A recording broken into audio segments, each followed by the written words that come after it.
Welcome. In today's tutorial, we're going to walk you through the simple steps to change a contact's last name on WhatsApp using your PC. With the latest update, WhatsApp makes it easier than ever to manage your contacts directly from the app. Let's get started. First, open the WhatsApp app on your PC. Once it's loaded, navigate to your contact list or chats to locate the person whose last name you want to change. You can either scroll through your list or use the search bar to find them quickly. Once you've found the contact, click on their name at the top of the chat window. This will open their contact info page, where you can view details like their profile picture, phone number, and more. Now, look for the edit icon. It's usually represented by a small pencil or similar symbol at the top of the contact info page. Click on this icon to enter edit mode for that contact. Next, focus on the last name field.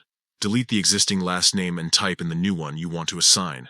Double-check your changes to ensure accuracy.